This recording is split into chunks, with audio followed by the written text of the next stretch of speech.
Bienvenidas y bienvenidos a Voto Verde, un espacio donde conversamos con candidatos. Camila Ugalde Soria Galvarro es comunicadora, bióloga y especialista en cambio climático. Es candidata a diputada suplente por Alianza Popular por el Departamento de La Paz para el periodo 2025-2030. Su trayectoria combina la investigación ambiental, la gestión pública y la comunicación política, con experiencia en medios estatales, organismos públicos y espacios de formación juvenil. Su enfoque se centra en temas como la justicia climática y ecológica, la soberanía de los pueblos y la renovación ética de la política, desde una mirada crítica, feminista e intercultural. En Voto Verde, Camila comparte su propuesta ambiental como parte del diálogo plural con quienes busca representar al país. Este espacio busca visibilizar ideas y propuestas que informen, comparen y permitan a la ciudadanía decidir con conciencia. Bueno, gracias André por toda esta introducción. La verdad es la primera vez que voy a hablar con Camila. Me agrada muchísimo debido a que la he conocido en el foro ambiental y creo que está además que he visto una persona que respondía muy bien, ¿no? Acá quiero aclarar algo muy importante, que este es un espacio, como ya les había comentado, Voto Verde libre, donde todos los candidatos o todas las personas dedicadas en este ámbito coyuntural pues pueden acercarse, pueden venir y podemos dialogar. No quiero que haya malas interpretaciones. Este es espacio libre y abierto, por lo cual todos pueden participar. Esperemos también sus mensajes que se puedan ir respondiendo en la medida que se pueda. Y este programa está basado específicamente en conocer a Camila y conocer sus propuestas, sus acciones que le están llevando a tomar un lado muy importante dentro de la política. Está como diputada suplente de La Paz por Alianza Popular. Y yo tengo la primera consulta, Camila. Disculpa, no sé mucho la historia de Camila. Me encantaría que me la digas para entender por qué una bióloga, comunicadora, especialista en cambio climático se metió a esta aventura o no sé cómo lo puedes describir tú en estas elecciones. Bienvenida. Muchísimas gracias, Danitza. Qué gusto estar en este espacio. Qué lindo poder hablar. Y creo que hay muy pocos espacios que se generan para poder hablar de estos temas, ¿no? De todo lo que nos lanzan ahí a un lado como lo ambiental, cuando al final es pues lo más importante, ¿no? Porque gracias a esto existimos, gracias a esto comemos, gracias a esto tomamos agua, ¿no? Pero bueno, yo creo que ahí empiezo a decirte, por eso me animo a dar este paso, ¿no? Me animo a dar este paso porque se pone el tema ambiental muy fuera del tema político, ¿no? Y obviamente, ¿no? Por la formación que tenemos las personas, digamos, ¿no? Que estudiamos, que trabajamos con términos de medio ambiente, tampoco se nos anima a participar en espacios de disputa, de toma de decisiones. En ese sentido, mira, a ver, yo estudié biología en la Universidad Mayor de San Andrés, salí del colegio en el 2010. Durante toda la carrera yo veía como que muchos de mis compañeros, compañeras estaban muy interesados en especializarse en ciertos grupos, ¿no? Aves, puede ser en temas de genotoxicología, puede ser en temas genéticos, y yo siempre decía, ya, pero esto es súper interesante, a mí me gustaba mucho y he trabajado con murciélagos, por ejemplo, en una época, ¿no? Yo decía, esto es fascinante por las funciones ecosistémicas que cumplen, pero es como que siempre iba ampliando más la mirada. Luego pasé un curso de macroecología, entonces me parecía interesantísimo poder estudiar a nivel paisaje. Yo ahí me animé a hacer mi tesis en términos de cambio climático, en estudiar cómo el cambio climático afecta a los sistemas ecológicos, ¿no? Que es como una dimensión territorial donde se comparten diferentes características, principalmente vegetales muy, muy similares y que interactúan con las condiciones del clima, y ver cómo el cambio climático afecta a los más chiquitos, ¿no? Tuve resultados interesantes donde se veía obviamente el tema de los Andes, que es un escenario crítico, y particularmente la Puna, ¿no? Todas estas regiones que tienen una diversidad muy alta, precisamente porque son muy diferentes geográficamente con las condiciones climáticas. Y después de meterme en temas de cambio climático, yo empecé a trabajar en la Autoridad Plurinacional de Tierra. Hice mi pasantía ahí. Y claro, tuve la oportunidad de compartir con un director que tenía la amplitud de escuchar voces jóvenes, ¿no? Y ahí empezamos a construir, junto también con Cancillería, un espacio en 2019 que se llamó Foro Climático, ¿no?, para los jóvenes, que fue un trabajo muy lindo, ¿sabes? Llegamos a todos los departamentos del país con un espacio de capacitación, hablábamos sobre qué era el cambio climático, cómo se afrontaba principalmente desde la negociación climática, ¿no? Cómo hacíamos que todo lo que se trabajaba en territorio, de todas estas protestas que tenían los jóvenes en esa época, tú te debes acordar, era una época en la que habían sucedido los incendios, en la que había un movimiento global, ¿no?, de jóvenes por el clima. Entonces dijimos, no, pues aquí se va de la protesta a la propuesta. Y armamos esto, los jóvenes estuvieron súper entusiasmados, conocimos realidades urbanas, rurales, de todas las partes del país, logramos consolidar un documento, y todo esto tenía que hacer que 5 jóvenes que hayan pasado por todos estos escenarios de negociación departamental y nacional puedan ser parte del equipo de negociadores oficiales del país, ¿no? Justicia climática intergeneracional, en el sentido de quién habla, quién decide, quién... Bueno, lamentablemente por lo que sucedió el 2019, yo lo defino como un golpe de Estado, no se pudo dar, ¿no? Inmediatamente se pretendió cambiar la política de negociación. Entonces, de lo que no estábamos a favor de bonos de carbono, a inicios del gobierno de Áñez, ya estábamos a favor, ¿no? Los jóvenes no lograron participar de estos espacios, entonces toda esta construcción colectiva tan bonita quedó en nada.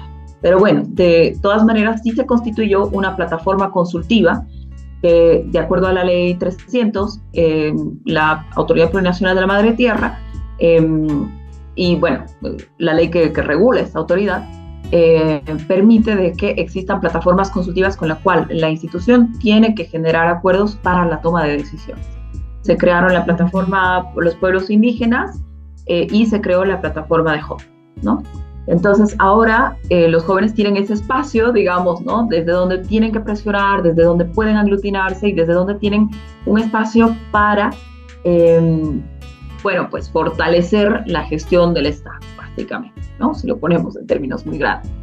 Y después del 2020, pues me animé a hacer bueno, el 2019 ya hacía algunos programas de radio, porque me encanta la comunicación. Creo que es la mejor forma de entendernos, ¿no? Y si manejamos una comunicación con datos que sea sentida, no digo que yo sea excelente haciéndola, pero por lo menos quiero hacerlo, ¿no?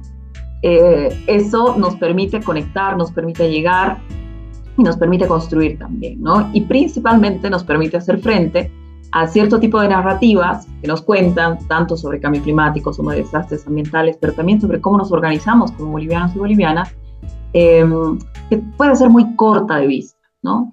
Entonces, o que puede ser en beneficio de algunos intereses. Entonces, hay que hacerle frente a eso, especialmente en mi caso, mi posicionamiento político es desde la izquierda. Entonces, yo veo de que mientras hay grandes dueños de comunicación que son las mismas familias y élites del agro, entonces obviamente se van a oponer a cualquier reforma agraria o a que se delimite la cantidad de tierras que tienen, ¿no? Entonces, como que hay que unir esos temas en la comunicación política.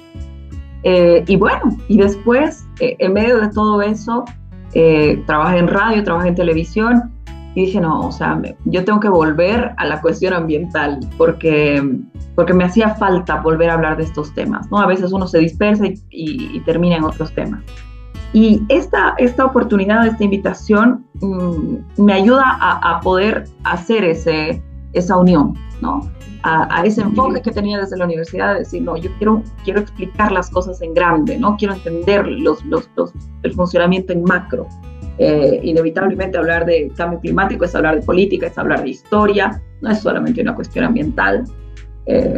Y bueno, pues lo ambiental también es político, una integralidad, ¿no? Aquí es. Un poco leyendo tu reseña, como tú lo has mencionado, bióloga, comunicadora, especialista en cambio climático, me llama mucho la atención el término de que como objetivo tienes el de promover una agenda de justicia climática y ecológica. Y claro, ahora ya toma sentido, y por eso escuchaba muy atentamente esta primera parte, para entender el por qué. es evidente que se necesita mucho más acción ambiental dentro de las mismas políticas. Hay vacíos que están generando una huella tan grande que va a ser muy significativa de acá a bastantes años. Y hay mucha responsabilidad de por medio, por supuesto, de defender derechos de todos los involucrados. Aquí la ley de la madre tierra ya la pone como alguien con derechos. Y a veces nos olvidamos de estos derechos que ya tiene a través de normativa, y a través de la importancia también que esto tiene. Recapitulando un poquito, Cami, para mí es bien importante como programa Voto Verde, de Bajo mi Sombrero Verde, informar, evaluar, dar voz y fomentar, por supuesto, una participación de todos los involucrados. Y ya yéndome en materia, me encantaría poder tocar muchos temas. Espero que se pueda dar en un marco, una guía muy especial de una agenda ambiental que quisiera entenderla y comprenderla dentro de lo que es Alianza Popular también y ver cuáles son los objetivos iniciales macro, porque tengo unas consultas ya mucho más específicas relacionadas a esta visión política, a la crisis ambiental, a la normativa, al tema de fiscalización, pero quiero entender el objetivo de la Alianza Popular en el tema ambiental, por favor. Bien, creo que es importante partir de un poco cómo funciona Alianza Popular. Alianza Popular no es esta estructura que tenía el MAS, ¿no? Eso es importante diferenciar porque también de eso representa cómo se postulan las decisiones, cómo se trabaja, ¿no? Hay una representación de bloque popular que ha sido erosionada, que ha sido atomizada debido a las peleas internas. Y ahora es un momento de decir, bajo este momento electoral, en la que se entiende de que las transformaciones sociales históricas no solamente son por las urnas, pero tampoco pueden ser fuera de ellas, ¿no? Se necesita una combinación tanto de trabajo social, territorial, organizativo, desde las bases, como se ha venido haciendo en todo este tiempo, pero también se necesita el poder, es tener presencia en los espacios de poder formal o institucional. Entonces, Alianza Popular llega en este momento histórico que es complejo, efectivamente, pero también en términos ambientales llega en un momento en el que han habido muchas, yo diría que una especie de miedo de afrontar las cuestiones ambientales, por ejemplo, dentro del MAS, digamos, de los últimos años. Entonces, ahora es un momento de decir, a ver, un rato, ¿no? Nosotros queremos proponer una nueva forma de hacer política y esa nueva forma de hacer política, alineándonos con cómo han venido evolucionando, pues también los discursos, las narrativas, las formas de entender la propia izquierda, tiene que ser ecologista. Pero necesita entender este ecologismo desde su identificación social, desde las propias organizaciones de base, es este ecologismo de abajo y a la izquierda, ¿no? Y yo creo que esto no es una cuestión nueva, no es algo que se ha inventado Alianza Popular, es la forma en la que están asumiendo los movimientos ecologistas, especialmente en el sur global. ¿Por qué? Porque hemos visto que la respuesta, ¿no? Le pongamos un nombre, la política de derecha, la política neoliberal, agarra y te hace este capitalismo verde de por medio, ¿no? El greenwashing a todo. Entonces, claro, no son soluciones estructurales. Nosotros queremos proponer soluciones estructurales a estos temas. Entonces, hay el posicionamiento que no deja de ser debatido, y esto es muy importante también anotarlo, que no deja de ser debatido en las propias filas, porque hay una lógica en general de que el desarrollo tiene ciertas formas, no se piensa en ciertos elementos, es muy desactualizado quizás de las propias luchas en las que se impulsan desde abajo. Entonces, aquí el tema en términos medioambientales, es decir, nosotros queremos hacer un ecologismo que esté de acuerdo a la realidad histórica, que esté enmarcado en las luchas sociales y que no sea un ecologismo o una propuesta ambiental que no se pueda hacer, porque necesitamos entender que esto es un proceso. Se tiene que dar pasos, se tiene que avanzar sobre lo construido, se tiene que interpelar lo que se ha hecho mal. Y ese es el tema, esa es la pelea. Por eso yo creo que es muy, y perdón si te lo pongo así medio en complejo, si no te doy una respuesta así como que, y nosotros queremos hacer A y B y C, porque me parece irresponsable hacer. Porque, claro, un medio o un partido, un político te puede decir, no, sí, ya, desde mañana agrosustentable, por ejemplo, ¿no? Tú dices, ¿cómo es el agrosustentable? ¿Y cómo se opera eso realmente? ¿De qué estamos hablando cuando el agro es puramente monocultivo? ¿De qué tipo de sostenibilidad se puede hablar con esa forma instalada, ¿no? Entonces, no, avancemos en términos, por ejemplo, ¿no? Y ahí vamos a entrar en las cuestiones específicas más adelante, pero entendamos primero cuáles son los puntos más urgentes en el país en términos de medio ambiente. Sin miedo, a pesar de que eso represente, pues, pelearse también con estructuras de poder de élites políticas y élites económicas de toda la historia de Bolivia.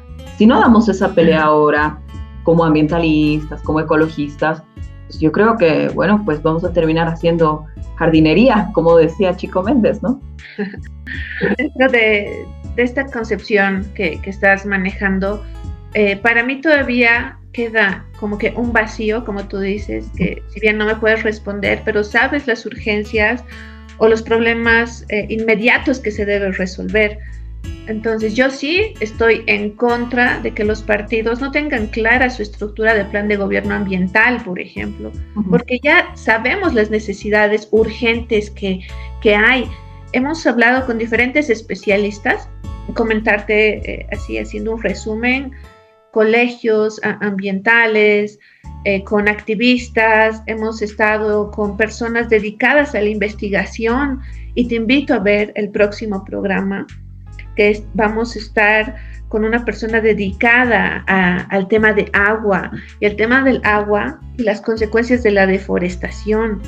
Y creo que esto es sumamente importante. Mónica Guzmán, que no es mi prima, pero me encantaría porque me fascina todo lo que he investigado durante estos años y ver que las repercusiones de reforestación, por ejemplo, se van a ver en 2 años por el tema de las aguas subterráneas, el tema hídrico y todo eso. La verdad me motiva a seguir indagando, investigando sobre el por qué no hay bueno, por lo menos acá hay un equipo que seguramente no solo eres tú, sino hay muchas otras personas más dedicadas al tema ambiental, pero me molesta tanto, Camila, que no podamos entender, y tú lo has dicho al inicio, sin medio ambiente o sin la estructura de nuestros servicios ambientales no tenemos nada, o sea, no hay economía, no hay vida, no hay nada. Y es muy difícil. Para mí creo que es un gran reto también el poder hablar de eso con las personas que están accionando pues desde sus saberes, desde su cultura, desde muchas otras formas de pensar, acciones que van mal, y por supuesto del otro lado viene el despilfarro viene la contaminación de los grandes, y ahí sí comparto contigo desde que hay que ver una perspectiva de justicia climática y una justicia ecológica. Entonces creo que sí es importante. Ahora, nuestro marco normativo como algo muy específico es una legislación insuficiente o, no sé, esto ya es una consulta que te puedo hacer, es una reforma, un cambio de pensamiento. ¿Qué se puede hacer? Porque no hay fiscalización. La autoridad de la Madre Tierra, como tú lo mencionabas a un inicio, sí parte de la mitigación y adaptación y muchas formas muy interesantes de trabajarlo, pero ya en la práctica es muy difícil, y te lo digo como consultora ambiental, el poder evaluar, el poder tener incluso la información a la mano y el encontrarse en campo es muy complicado, porque hay muchos problemas de aplicación de normativa que al final hay este juego de normativa, en realidad, donde hay estos vacíos que hacen que las cosas pues se lleven a cabo sin un buen control. No sé cómo tú lo percibes, ves el tema del marco normativo y fiscalización, por ejemplo. Súper, Danitza. Antes, una breve aclaración sobre el anterior punto. Quizás yo me he ido más al tema de la posibilidad política, ¿no? Con todos los actores. Lo que sí me parece importante es como organización política, ¿qué se pone sobre la mesa? ¿Cuál es la acción, no?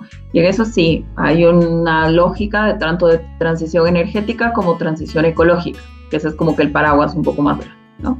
Y ahí ya bajando en términos de las cuestiones específicas, normativas, primero lo fundamental es poder armonizar las leyes ambientales.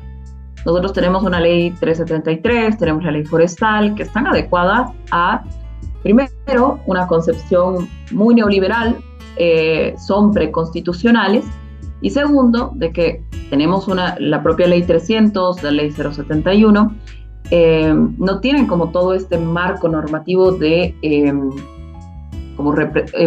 reglamentación, digamos, ¿no? De cómo se pone ya en territorio, por ejemplo, ¿no? Cómo decidimos cómo se hace una obra en el país. Primero se hace la obra, ¿no? O se hace el diseño final y después se pide la licencia ambiental y recién, entonces, una vez que tengas cheque la licencia ambiental, sigue. Pero ves, ahí ya está hecho el diseño, ¿no? Entonces necesitamos transformar esta lógica, ¿no? Desde el hecho de cómo diseñamos nuestras obras, y peor las que son megaproyectos, y es que los volvemos a tener por lo menos en ese tiempo que estamos también sin plata, necesitan incluirse temas, o sea, toda la dimensión ambiental, las funciones ecosistémicas, el agua, todas las proyecciones de cambio climático, la diversidad de especies, pero también el tema de la resiliencia de los ecosistemas para poder hacer un diseño bien. Entonces, primer punto, se necesita una rearmonización. Ahora, uno de los problemas clave, digamos, ¿no? O el problema más importante en términos ambientales es, por ejemplo, la ganadería irresponsable, seguida por el agro irresponsable y la minería irresponsable, ¿no? ¿Por qué? Ganadería, especialmente en tierras bajas, te genera deforestación terrible, ¿no? Porque para poder plantar pastos y, bueno, quemar, plantar pastos y sobre eso poner vacas. Lo mismo se hace para habilitación en agro. Y en el caso de la minería, pues es la contaminación de los ríos, que es terrible. Entonces, tú ves ahí, ves un tema de deforestación, primero, que te genera además la conectividad con la presencia de lluvias en otras partes del país. Ahí se necesita una reglamentación que vaya por dos lados. Por un lado, una ley de seguridad hídrica, que hablemos, ¿no? No solamente del agua para el consumo humano, hablemos del agua como sostén de vida. Y especialmente en un momento de crisis climática, donde estamos viendo los efectos de la sequía, de las inundaciones, ¿no? En todo esto. Entonces, pero además se necesitan abordar tanto de estos elementos macro, digamos, ecosistémicos, hasta cómo eso tiene repercusiones en la vida, cómo tiene repercusiones en la desaparición de ecosistemas, cómo tiene repercusiones en la salud, y obviamente ahí se necesita enlazar con una reglamentación de una nueva ley minera también, ¿no? Necesitamos cambiar la forma en la que se hace minería, igual, porque primero tienes que tener tu derecho minero y después eso pasa recién a la licencia ambiental. Entonces el derecho minero nunca sale de la Asamblea Legislativa, se crea un vacío legal y al final se sigue haciendo minería sin licencia, sin derecho y sin nada, ¿no?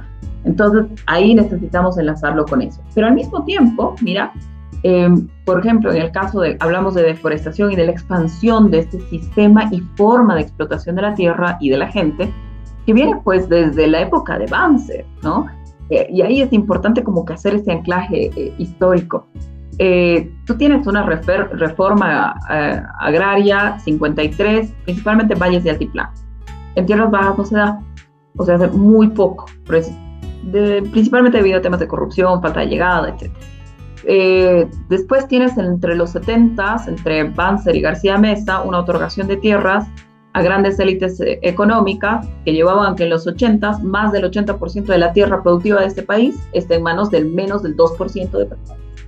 Entonces, una acaparación de tierras terrible. Eso se va revirtiendo, ¿no? Se revierte principalmente en los gobiernos de Evo Morales, hemos ido a la Constitución, se ha hablado sobre ese tema, hemos hecho un referéndum, hemos decidido como bolivianos y bolivianas que lo máximo que se puede tener en tierra son 5.000 hectáreas, ¿no? Entonces, ¿cómo? Ese ya es un avance, pero ¿cómo transformas esa visión que además llega a pequeños, medianos productores que no necesariamente pertenecen a estas élites, pero que ven esa práctica desarrollista agrarista y necesitas romper con eso, porque eso también representa romper con la deforestación? Entonces, ahí nosotros desde Alianza Popular proponemos el fortalecimiento a las economías populares, a la economía popular en general, pero principalmente en este caso a una economía popular y comunitaria de bosques. ¿Esto qué significa? En el que, desde, por ejemplo, ¿no? El hecho de que necesitas una reingeniería de la propia ABT en la que sea mucho más fácil hacer un plan de gestión de bosque, de gestión integral, que poder autorizar para tala y quema, por ejemplo, porque es lo que sucede ahora, en la que haya suficiente presencia de Estado para que no cualquier empresa de maletín llegue, engañe a los pueblos indígenas, a los territorios, y diga, bueno, pues nosotros les hacemos su plan de manejo, les talan todos los árboles y luego ni siquiera les pagan lo que se merecen o lo primeramente acordado. Entonces, ahí tenemos problemas específicos donde se necesita, primero, fortalecer. Podríamos empezar desde territorios indígenas, que creemos que son los puntos más vulnerables, especialmente como hemos visto a estos países fantasmas que llegan y engañan, ¿no? Terriblemente. Donde se hable de el fortalecimiento de esta economía popular en términos, obviamente, de asesoramiento técnico, de llegada territorial con créditos, pero además de poder articularlos en una economía que llegue hasta las ciudades para el consumo interno, que logre hacer una incorporación territorial con otros espacios, y si tiene pues beneficios también, ¿por qué no podríamos exportar eso? Igual, ¿no? Entonces yo creo que Bolivia, y esto lo dicen muchos estudios, tiene pues un potencial forestal, tiene un potencial además de producir alimentos de primerísima calidad, tanto en términos ecológicos como en términos nutritivos, en términos además de justicia en la forma de producción, pero está avanzando en el sentido común, y eso te lo digo, Danitza, por la cantidad de hate que he recibido después del foro, de que no, pues que es la agroindustria y que es el monocultivo lo que nos alimenta. Entonces decimos, pucha, claro, o sea, pelear contra esto es de todos los frentes, ¿no? Entonces yo creo que ahí te lanzo algunas ideas de, primero, términos de agua, seguridad hídrica, pero también se necesita trabajar en deforestación, y también se necesita trabajar en minería, y necesitamos generar, en base a la propia ley integral que tenemos, ir desprendiendo como todos estos elementos más sectorializados que sean mucho más coherentes pues, con el país que tenemos y el país que queremos ver crecer. He estado viendo las intervenciones de los debates y claro, incluido foros que se han ido sumando, que muy pocos ambientales, pero debo resaltar que es un espacio donde sí he podido encontrar aspectos en común entre, por lo menos, entre Cecilia Requena y tú, Camila.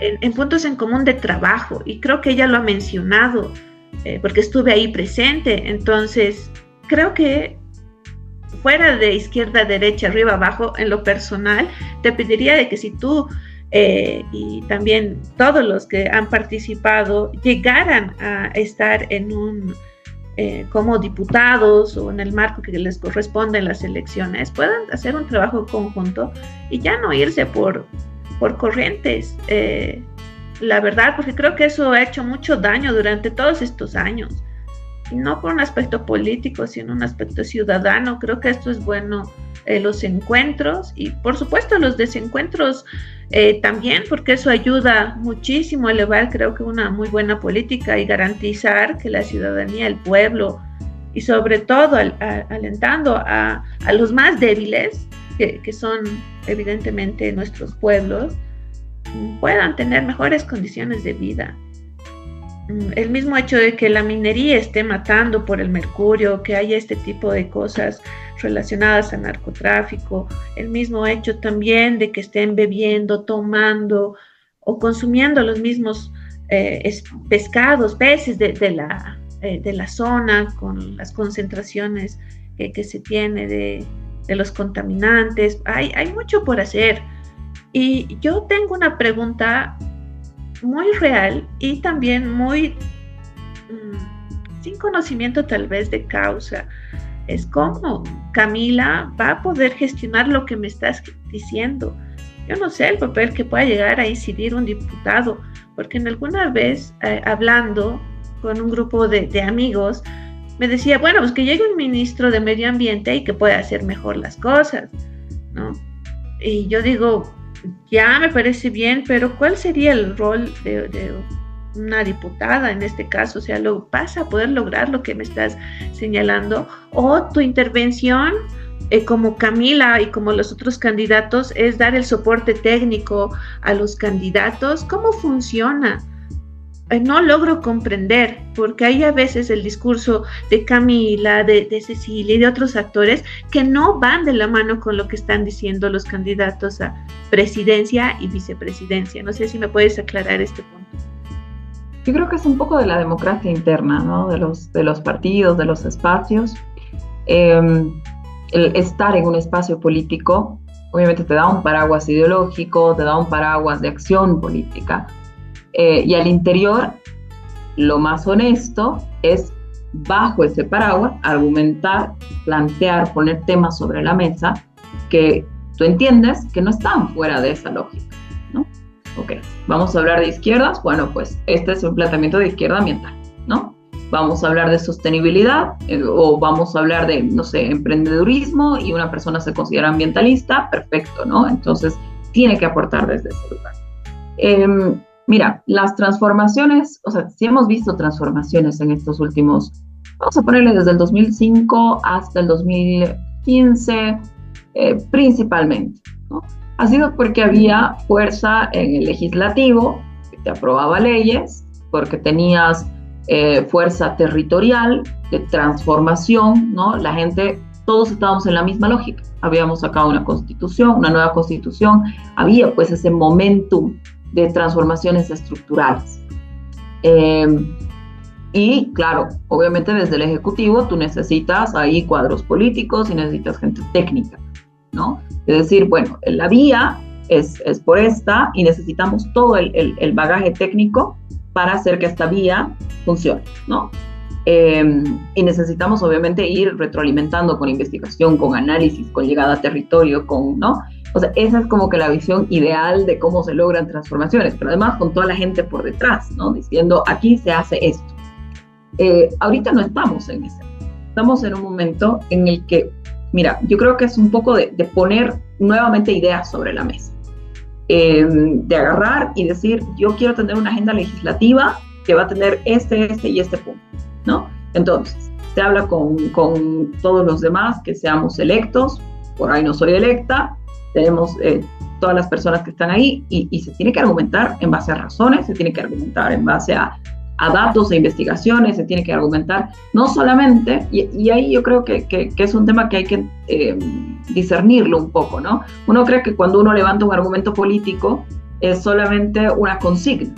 No, o sea, el levantar un argumento político también tiene que estar respaldado por investigación, tiene que estar respaldado por datos, tiene que estar respaldado por testimonios, por todos los elementos que hacen, pues, cómo presentas un caso, básicamente, ¿no? Cómo sustentas tu pensamiento.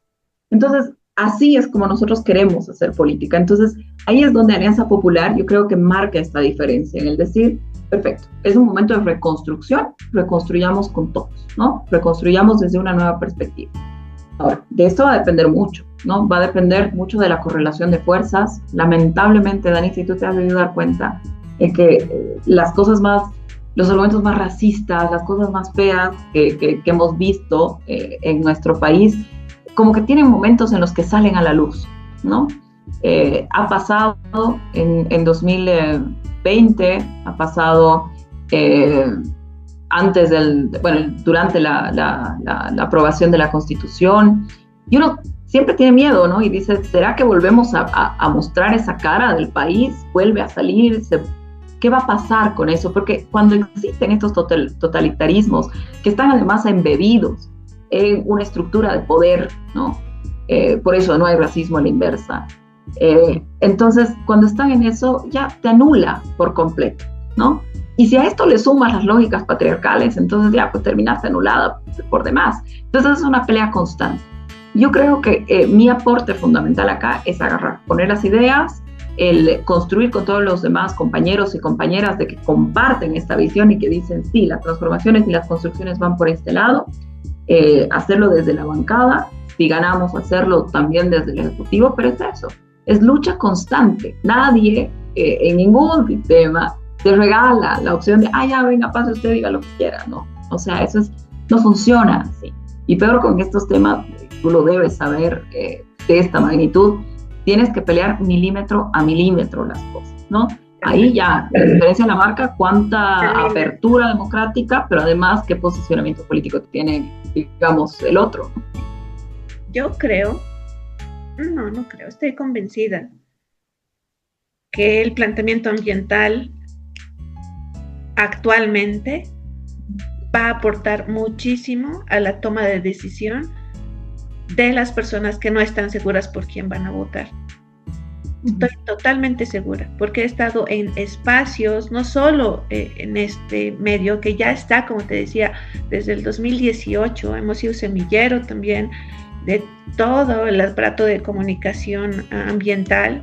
Hay medios que lo hacen maravilloso, investigaciones increíbles, pero al fin y al cabo siguen siendo semilleros.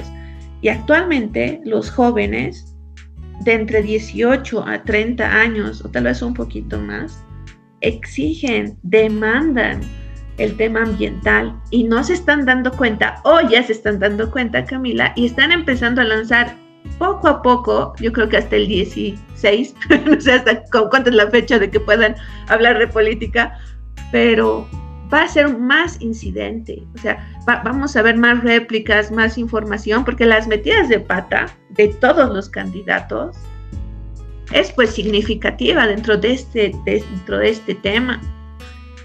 Por lo cual, Camila, quiero invitarte a que hagas compromisos concretos con las personas que te están viendo. Para mí esto es vital, si no, no tendría razón de ser el programa por las buenas intenciones, por aspectos técnicos. Acá hemos hablado absolutamente de un bagaje muy interesante en este tiempo, que aún me parece corto, porque hay tantas cosas por debatir, por hablar, por entrar en una conversación, pero yo quiero que te comprometas a acciones específicas. No sé si me puedes mencionar 3 acciones específicas que priorizarías o que lo tendrías en cuenta, y por el otro lado, que te comprometas públicamente a ejecutarlas también, y no como parte de este romanticismo electoral, de que dices cosas bonitas y que al final nunca se cumplen, sino de verdad, como una palabra de Camila Ugalde, si llegara a estar en estos espacios. Porque ya no estamos en tiempo de que nos las charlen, sino de que hay un aspecto interesante y la historia, y tú eres muy buena en este elemento también, que la historia va a demandar a los actuales actores políticos, ambientales, o a todas las personas que estamos parados en este momento. La historia, nuestro medio ambiente y la sobrevivencia también de un planeta, pues va a estar ahí, ¿no? Aunque suene un poco rebuscado y ir tocando estos términos, pero es lamentablemente real. Te doy la palabra, Camila. Gracias, Tanitza. No, yo estoy completamente de acuerdo, porque es lo mismo que yo también he criticado. Es como que agarras y me vendes cosas gigantes y luego, ¿no? Yo creo que ahorita hay que impulsar. Yo entraría a entrar como diputada suplente, y esto es a diferencia de muchos que creen que es una cuestión de sentarse una semana y listo. Yo entro con una agenda legislativa, ¿no? Primero, mi primer elemento, y esto lo he dicho también en el foro, tiene que ver con los bosques, ¿no? Porque ahí entendemos el problema de la deforestación, y este es un problema de modelo de desarrollo. El poder desarrollar normativa, el poder trabajar en lo que representa la economía popular y comunitaria de los bosques. Ahí es donde yo quiero hacer énfasis y comprometerme, en la que una visión de desarrollo no tiene por qué estar peleada con la conservación y con los derechos, ¿no? Podemos construir algo nuevo. Bolivia es increíble para poder desarrollar estas iniciativas. Segundo, y un tema que no lo hemos hablado ahora, pero que sí lo mencioné ese día y que me parece que es muy importante, es el tema del Acuerdo de Escazú. Nosotros ratificamos el Acuerdo de Escazú, entendemos en términos generales, pero no lo bajamos a territorio y no tenemos toda la reglamentación de cómo se aplica este acuerdo. Por ejemplo, y ahí uno de los elementos que para mí es fundamental en el Acuerdo de Escazú, y es donde me gustaría incidir lo más posible, es en términos de información.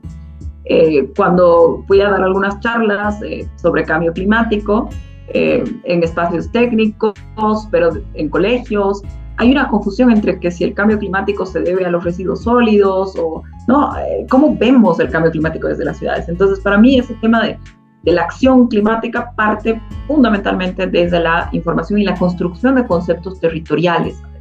Entonces, a mí me interesa mucho el poder desarrollar una agenda con primero estos dos elementos. Y finalmente, el tema de la seguridad hídrica, ¿no? Ahora, la seguridad hídrica porque hay pendiente el tema de las leyes de agua, ¿no? O sea, no tenemos una ley de agua postconstitucional. Entonces, ahí yo creo que sí se pueden encontrar muchos acuerdos a través de bancadas, a través de edades, de posicionamientos, porque el agua es vida, ¿no? Entonces, yo creo que ahí, independientemente de los partidos políticos, y yo me voy a plantear desde ese lugar, independientemente de los partidos políticos, necesitamos poder garantizar leyes que sostengan la vida en nuestro territorio, ¿no? Y además entendiéndolo de manera intercultural, por algo somos un Estado plurinacional, tenemos una fortaleza y un potencial de construir esto desde diferentes miradas. Y yo me comprometo a estos tres elementos: bosques, economía popular para bosques, economía popular y comunitaria para bosques, el tema del acuerdo de Escazú y seguridad hídrica. Para mí esos son los tres temas fundamentales. Si logro aportar un granito de arena en que eso se haga realidad, ya, pues eso va a ser lo más importante en mi vida, creo, hasta ahora.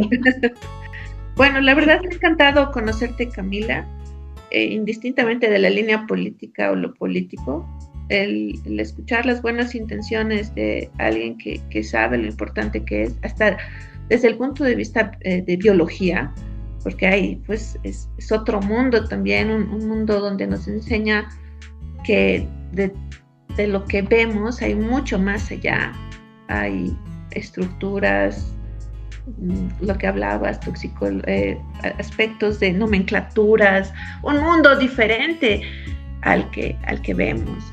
Y yo te animo al poder hacer todas estas cosas, el generar este cambio real, auténtico.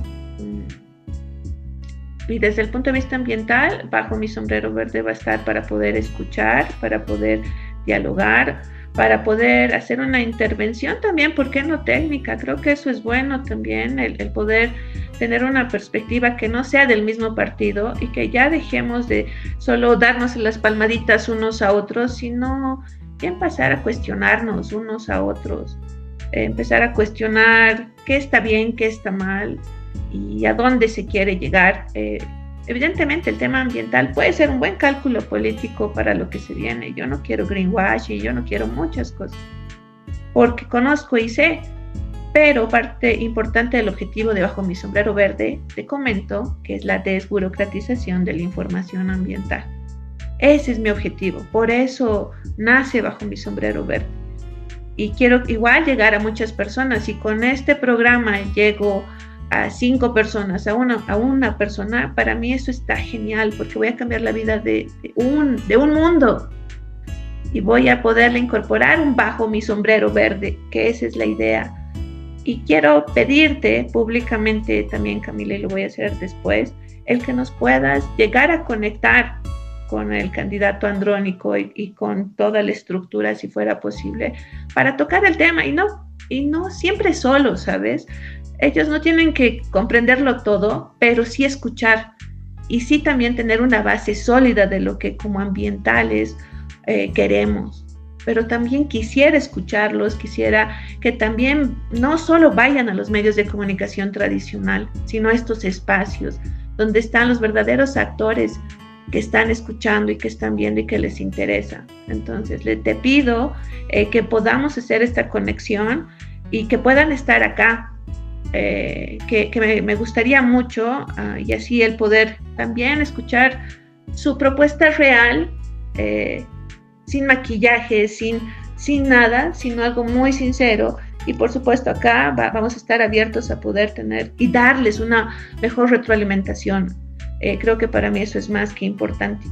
Bueno, agradecerte, Camila, por todo lo que hemos hablado y esperamos tenerte en Voto Verde, en Bajo mi sombrero verde y por supuesto al brazo aliado que es Buenas Vibras Bolivia.